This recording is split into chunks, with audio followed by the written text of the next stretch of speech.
The wind blew dust across the outer streets of Talmera 9, a colony world ruled by the Empire. Shops were closing early, lights flickering, as the twin moons began to rise. At the edge of the market in a broken-down metal shop, a human named Rook was packing up his tools. He was tall, quiet, and always alone. People didn't talk to humans much here, and he liked it that way. Rook was placing scrap metal into bins when he saw movement outside. A shadow passed across his window, slow, uneven, like someone dragging a leg. He stepped closer and peeked through the cracks. It was a small alien child, maybe 6 or 7, thin as wires, walking with a limp. The boy's skin was pale blue with dark veins, and his arms were too thin for his body. He held a bent metal pipe, using it as a crutch, wobbling with every step, every few feet. He stopped to catch his breath, eyes wide with fear around him. Other aliens stepped away. No one helped, no one looked. Rook frowned and opened his shop door just a little. He watched as the child stumbled, his foot catching on a rock. The boy cried out and fell hard, face first into the dirt still. No one moved to help. Rook didn't think, he just walked out. He knelt beside the child and gently lifted him up. The boy winced but didn't speak. "You okay, kid?" Rook asked softly, but the boy didn't reply. His eyes were big and glowing, full of pain. Rook helped him stand, careful not to touch the twisted leg. Then, without asking, he led the child inside his shop. The shop was warm and smelled like oil and old metal. Rook sat the child on a workbench and handed him a cup of water. The boy drank fast, like he hadn't tasted water in days. When Rook saw the leg clearly, he shook his head. The child's leg was broken, poorly healed, and wrapped in cloth that hadn't been cleaned in weeks. Rook's voice was calm. That leg should have been fixed months ago. The boy looked down in shame. Silent, Rook didn't push, he just started working. He pulled out a scanner and measured the boy's leg length and angle. Then he sorted through a pile of spare parts, aluminum rods, rubber pads, magnetic clips. As the boy watched, wide-eyed, Rook built something strange and beautiful, a new crutch, shaped just right for the boy's unique frame. It had a soft grip, an adjustable height lock, and a curved base for balance. Rook even added a stabilizer coil to keep it from slipping. He tightened the last bolt and held it up. "Try this," Rook said with a small smile. The boy stood slowly, unsure. He took the crutch, placed it under his arm, and tested it step by step. His limp softened, his balance steadied. For the first time, the boy smiled, just a little. He looked up at Rook with glowing eyes, then bowed deeply. But before Rook could ask the boy's name, there was a sharp noise outside, a mechanical clicking sound like claws on metal. Rook moved to the window and looked out. A small flying drone hovered near his roof, red lights blinking, recording. It zoomed away as soon as it saw him. "Was that a Watcher drone?" Rook muttered, confused. The boy's face went pale, his small hands gripping the crutch tightly. He said his first words then, whispering, "They saw me." Rook turned to him. Who saw you?" But the boy didn't answer. He looked at the crutch, then at the door. Then he limped fast toward the exit, fear in every step before Rook could stop him. The child was gone, swallowed by the night. Rook stood there for a long time, staring into the dark street. He didn't understand what just happened, but something felt wrong. Why would a drone care about a broken child and a crutch? The next morning, just before dawn, Rook heard a loud knock. He opened the door and froze. 3 tall Imperial guards stood outside, covered in gold armor and black capes. One of them held a hologram scanner showing a picture of the crutch. "You are the human named Rook?" the leader asked. Rook nodded slowly. "You are under arrest," the guard said coldly. "By order of the Emperor." Rook stepped back in shock. "For what?" "I just helped a kid." The guard's face didn't change. "You built forbidden tech for a marked child," he said. "You will come with us." "Now?"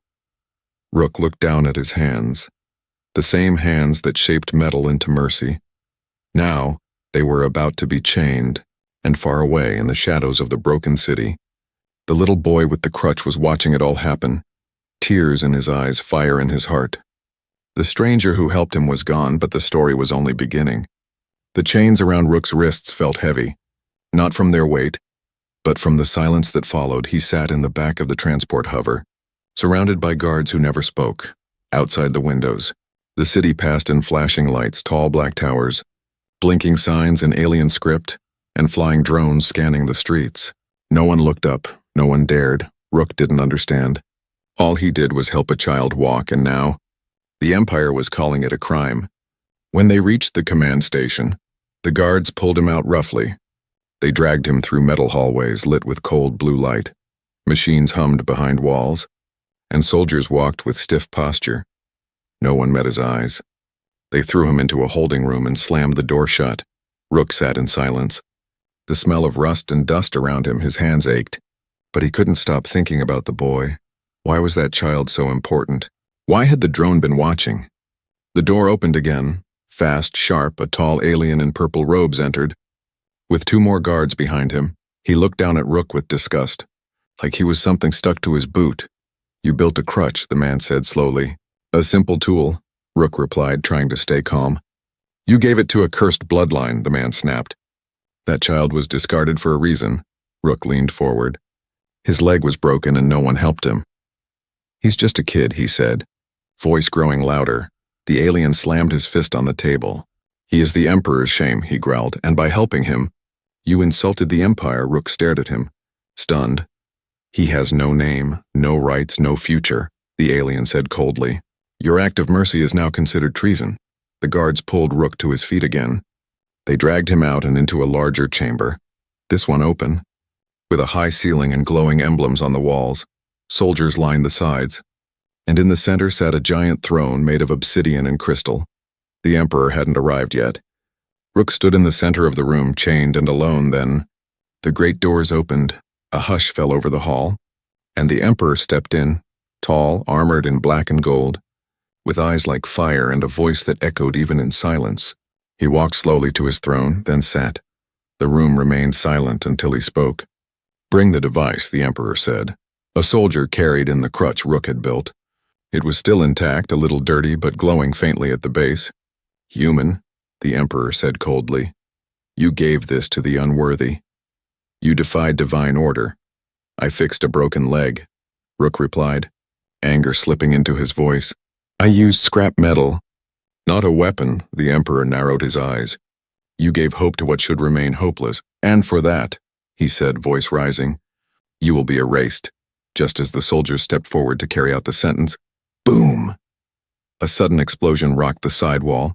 Smoke pouring into the room, screams echoed, weapons drawn. But out of the smoke came a small figure limping fast. It was him. The boy, Vale. His crutch now glowed brighter, crackling with hidden energy. His eyes were wide with fear but filled with fire. "Stop!" Vale yelled, his voice echoing louder than expected. Everyone froze. Rook most of all. Vale pointed at the Emperor, shaking. "He helped me," he shouted. "Not you." The guards aimed their weapons, but the Emperor raised a hand. "Let him speak," the Emperor said with a grin. Curious, Vale took a step forward, then another, each step stronger, as if the crutch was charging him with something deep inside. "He gave me legs," the boy said. "While you threw me away." A silence fell like a hammer. The Emperor stood slowly, looking down at Vale. "You dare walk into my chamber?" "I dared to stand," Vale said, lifting the crutch like a staff. "And I'll walk as far as I must." The Emperor's smile faded. "Take them both," he commanded. Alive. But Vale was already running, half dragging Rook toward the exit. Smoke still hung in the air, and the confusion gave them seconds to escape. They raced down the long halls, alarms blaring, red lights flashing. Behind them, boots thundered. Voices shouted. But they kept going. Vale guided Rook through hidden doors and steam vents. The crutch's base clicked against the metal floor, faster and faster. They reached a narrow maintenance shaft and slipped in just before the guards arrived. Inside the darkness, Vale lit a small crystal in his hand. Rook caught his breath, staring at the boy. "You came back for me," he whispered. Vale nodded. "You helped me walk." Now, deep in the underbelly of the Empire, a child no one wanted and a man no one noticed were on the run. But both of them carried something the Empire feared: hope. The tunnels were cold and narrow, dripping with condensation from leaking pipes. Rook followed Vale through the maze, still dazed from the escape. His wrists were bruised, his body sore, but his heart beat strong with something new. Purpose. Vale limped ahead, guiding them like he knew every corner. His crutch clicked against the metal floor. Glowing slightly at the tip, Rook noticed it. The same tool he had built in kindness, now pulsing with a strange energy he couldn't explain. They finally reached an old service chamber filled with broken machines and dust-covered crates. Vale pulled a dirty blanket aside and pointed to a hidden panel. He tapped a few buttons and a small screen lit up with blue static. A face appeared, a wrinkled alien woman with silver eyes and a metal jaw. "Vale?" she asked in surprise. "You're alive?" "I escaped," Vale said quietly. "And I brought someone." The woman's eyes narrowed when she saw Rook. "A human?" she said almost with disbelief. "He made the crutch," Vale said. "He's the reason I can walk," she nodded slowly, then looked off screen and gave instructions to someone nearby. "You have little time," she said, turning back. "The Emperor issued the decree already." "What decree?" Rook asked, confused. "The worst kind," she answered. "He didn't just label you a criminal, he called you a traitor to the galaxy." Rook stared at her, stunned. "All for helping a child?" He whispered. "No," the woman said. "For helping this child." She explained that Vale was not just any discarded orphan. He was the Emperor's blood, born from a secret union the Emperor tried to hide.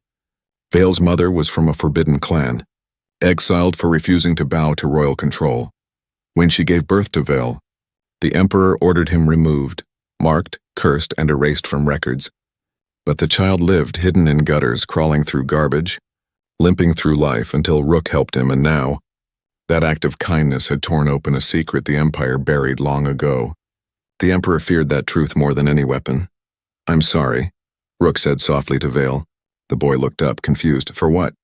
"For all the years no one helped you," Rook said. "You should have never had to crawl." Vale smiled slightly, his eyes glowing again. "I don't crawl anymore," he said. Standing tall on the crutch, suddenly the screen blinked, flashing red, a warning. The old woman's voice came again, sharp and urgent. "Go now." "They found you." Rook grabbed a small bag of tools and followed Vale as alarms echoed even through the tunnel walls. They ran, turning left then right, deeper into forgotten places. Finally, they reached a chamber lit with dim green light, walls covered in glowing symbols. "What is this place?" Rook asked, out of breath. Vale stepped forward, touching a symbol on the wall. "My mother brought me here once," he whispered. "It's a sanctuary for the exiled." In the center was a circular platform with old technology built into the floor. Vale sat down and placed the crutch on the ground. Rook noticed something strange. His scanner blinked when near it. The crutch was no longer just metal and bolts. "You've changed," Rook said. Vale looked at him. "You gave me a start," he said, "but something inside me woke up." The crutch had fused with Vale's energy, creating something alive, something powerful. Before they could say more, a loud rumble came from above. A drop pod smashed through the roof, sending sparks and smoke everywhere. Elite guards dropped down in black armor, blasters raised. "By decree of the Emperor, surrender now," the captain shouted. Vale stood slowly, gripping the crutch like a blade. Rook stepped beside him, pulling out a small plasma cutter. "No more running," Vale said. "Then let's stand," Rook replied. The first guard charged. Vale swung the crutch. Energy blasted from the tip, throwing the soldier across the chamber. The others opened fire, but the walls absorbed the shots. Reacting to Vale's presence, he was connected to this place. The symbols on the wall lit up. Responding to his blood, Rook pulled Vale behind cover. "We can't fight them all," he said. "We don't have to," Vale whispered. Touching the platform, the floor glowed, and a secret door opened beneath them. They fell into a dark slide that took them far below the city, landing in an underground cave lit by glowing crystals. Rook coughed and sat up, looking at Vale. "What now?" Vale looked up at the ceiling, then down at the crutch. "Now," he said softly, "we go to the mountains. There's someone who can tell me who I really am." Rook nodded. But in the capital above, the Emperor stood before a massive crowd. A screen displayed Vale's face and Rook's image side by side. "I declare these two the greatest danger to our peace," the Emperor said. "Any citizen who helps them shall be punished." The people cheered, but many eyes held doubt. A child with a crutch, a human with a kind heart, and a truth that refused to stay buried. The underground cave was silent, except for the soft hum of glowing crystals buried deep in the walls. Rook looked around, his eyes adjusting to the strange bluish light. The air was warm here, and the sound of water dripping echoed through the chambers. They had fallen far from the surface, far from the Emperor's reach. For now, Vale stood slowly, brushing dust from his arms. The crutch pulsed softly in his hand, glowing as if it were alive. "This place is old," he whispered, "very old." Rook stepped beside him, scanning the walls with his portable device. "What is this place?" Rook asked. Vale's eyes moved over the carvings etched into the stone. "Some say the first resistance was born here," he replied.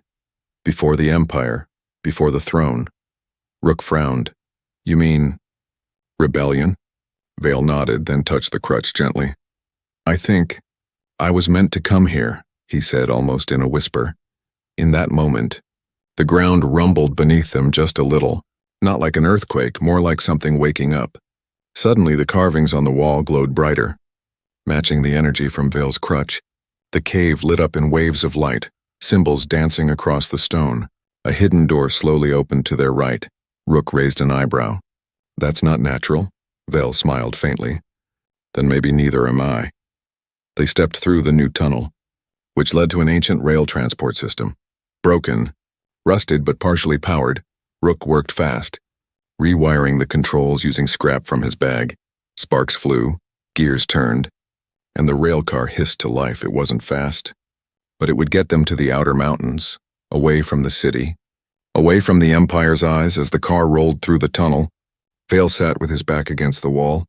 He looked tired but strong. Rook studied him silently. "How are you still standing?" he finally asked. "I thought you were sick." "I was," Vale said. "But now I feel something else. Like a fire inside me." Rook looked at the crutch glowing beside him. "That's no normal tool anymore," he said. Vale nodded. "Maybe your kindness woke it up. Or maybe it woke me up." Suddenly the tunnel lights flickered. The car slowed, then stopped. Rook stood quickly, checking the system. "It's not power failure," he said. Something blocked the track. A red light flashed at the front of the car, a security barricade automated, set up by the Empire long ago. "They're closing off escape routes," Rook muttered. "They knew we'd come this way." They stepped out of the car carefully, weapons ready. The tunnel ahead was dark, but not empty. From the shadows, 6 Imperial scouts stepped forward, armor gleaming under faint lights. Blasters aimed, faces hidden behind metal masks. "This is the end," the lead soldier said. "Come quietly." Vale stepped forward, gripping the crutch tightly.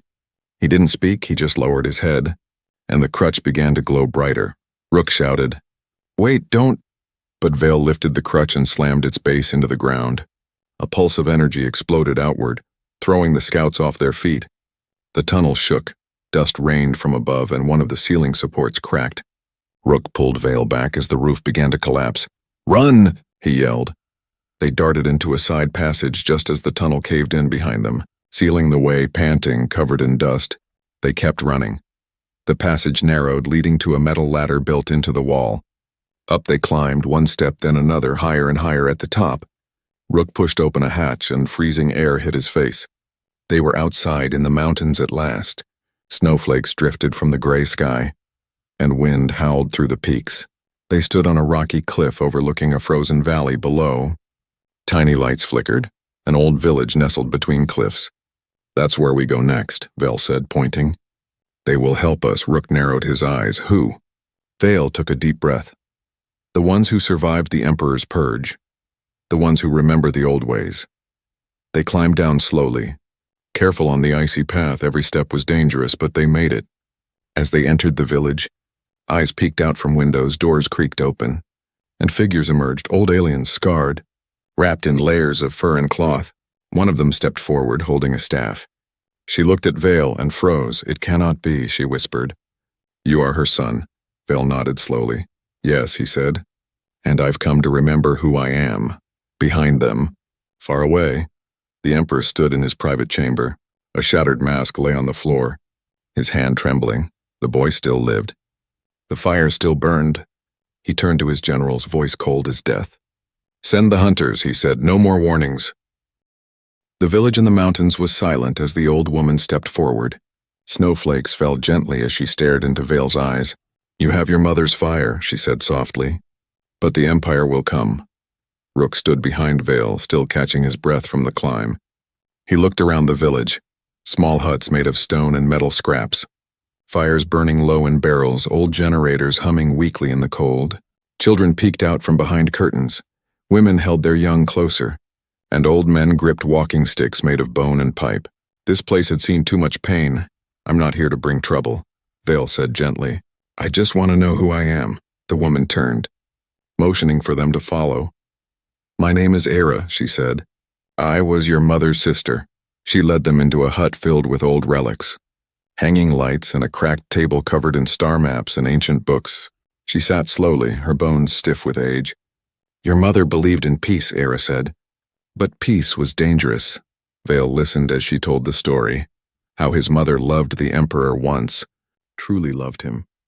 But when she refused to let their child be raised in hate, the Emperor turned on her. She gave birth in silence, Era said, voice trembling. And died protecting your life. Vale said nothing for a long time. He just sat with his hands clenched, the crutch leaning against the wall. Its glow now dim, Rook placed a hand on his shoulder. You're not just a broken child anymore, he said softly. You're a survivor. Era looked at Rook for the first time with real curiosity.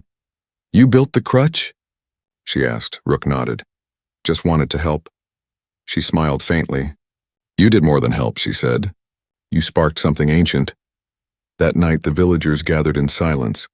A bonfire burned in the center of the camp, and Vale stood before them. He wasn't limping anymore.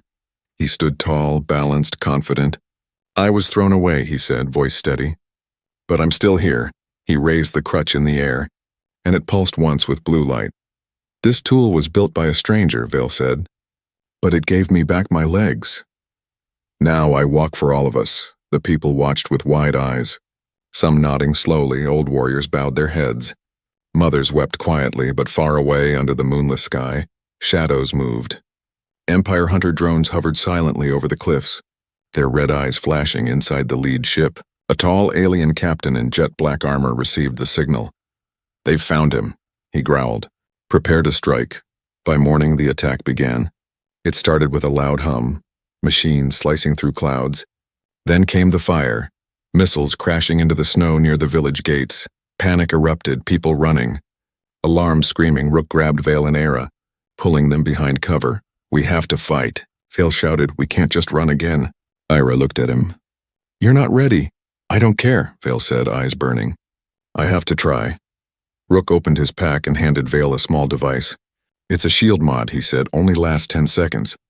But might give you an edge. Vale took it, attached it to the crutch, and stood tall. Let's give them something to remember, he said. As the soldiers landed, they were met with more resistance than expected. Villagers fought back with old rifles, hidden traps, and stolen blasters.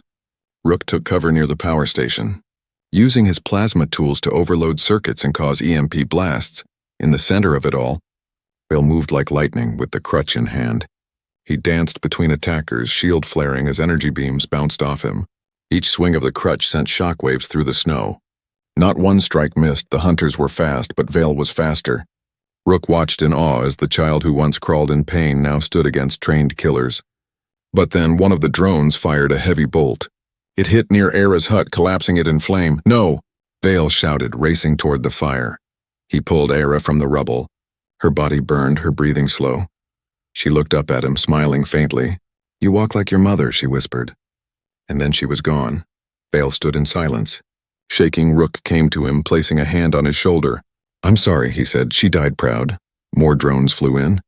Too many this time. The tide was turning. Vale looked at Rook. We have to leave. Rook nodded.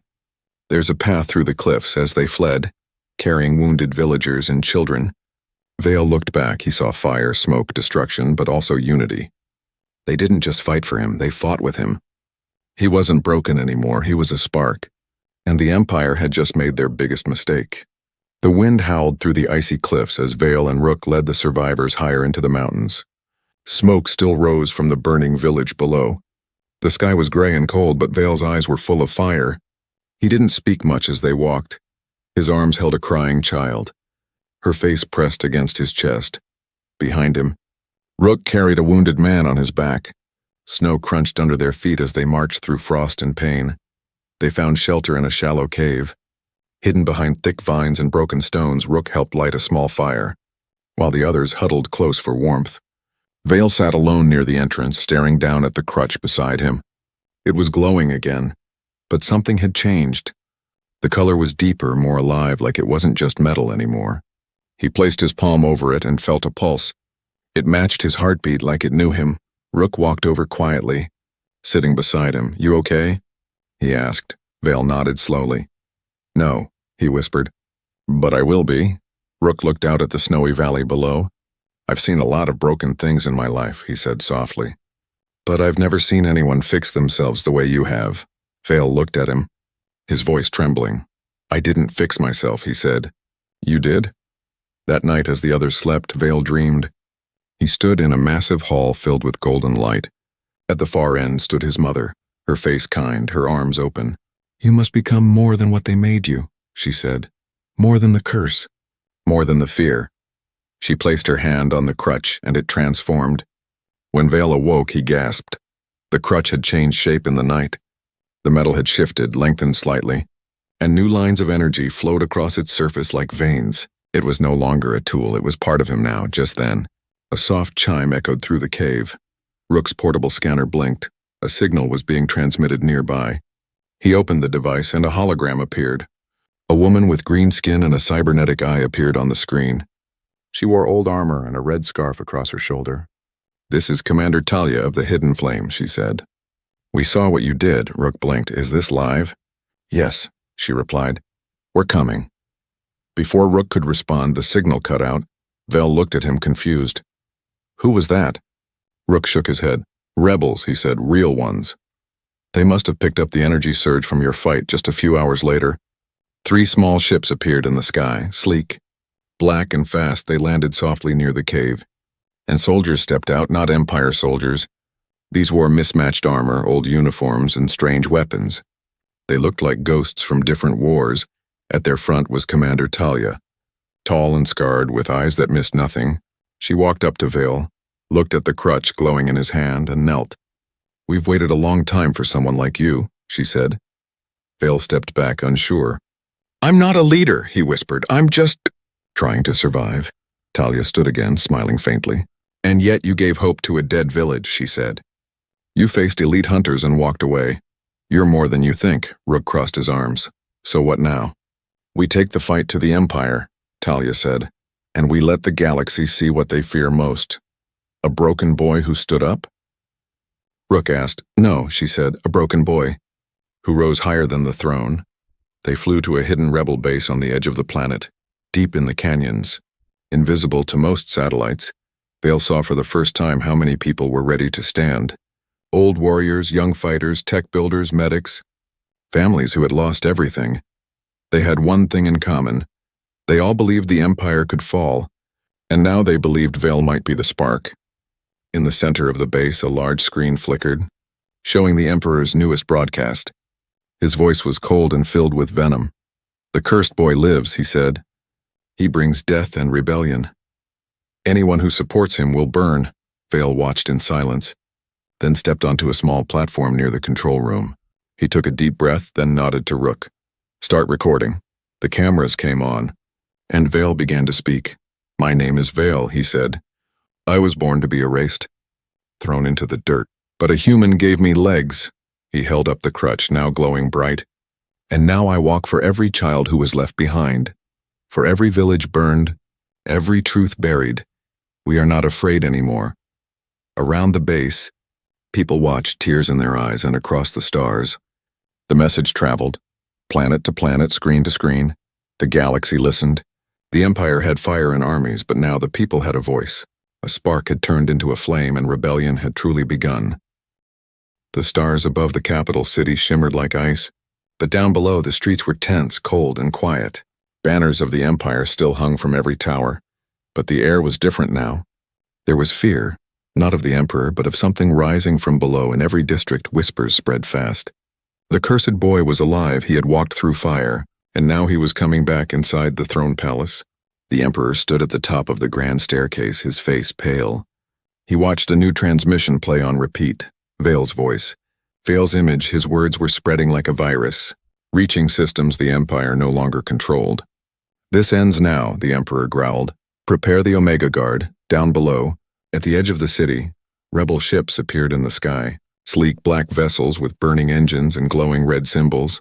At their center flew a single ship, silent, strong, carrying one message. The boy has returned inside the cockpit.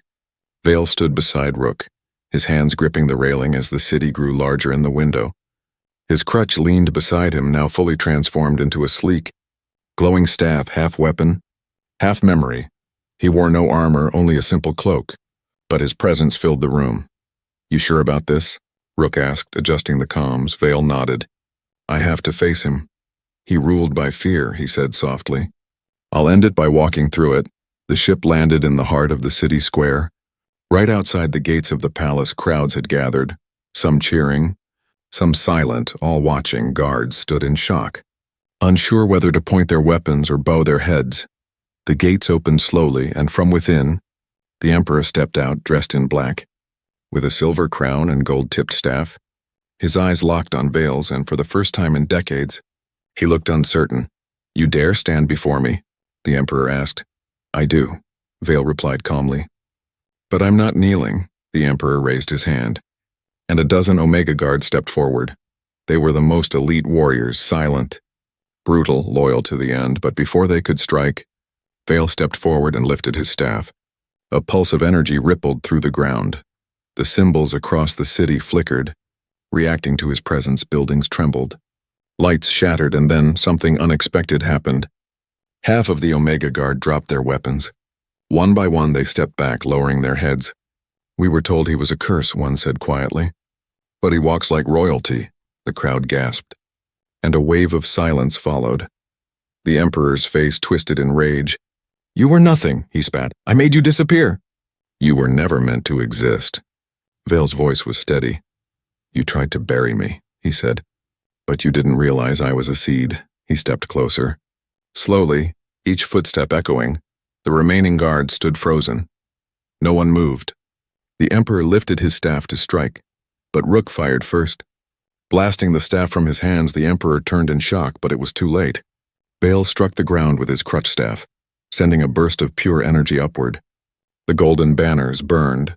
The throne cracked down the middle, and the Empire fell silent. Guards dropped their weapons. Crowds fell to their knees, not in fear but in respect. The man they called Broken had stood taller than the Empire itself. The Emperor, now on his knees, stared up at Vale. "You can't lead them," he hissed. "You're just a child." Vale looked down at him. "No," he said. "I'm every child you left behind." He turned to the people. "I don't want your throne," he said. "I want your voice to return." No more fear. That evening, the palace doors opened wide for the first time in generations. Rebels walked freely, citizens danced in the square, and the flags of the Empire were replaced with flames, bright red rising upward inside the palace. Vale stood with Rook, looking at the empty throne. "I'm not sitting there," Vale said. Rook smiled. "Good. Let's build something new," and they did. The crutch staff was placed in a tower, not as a weapon, but a symbol. A reminder that one act of kindness, just one, can shake an empire. And the boy who once crawled through dirt now walked across stars, not to rule but to lead with hope.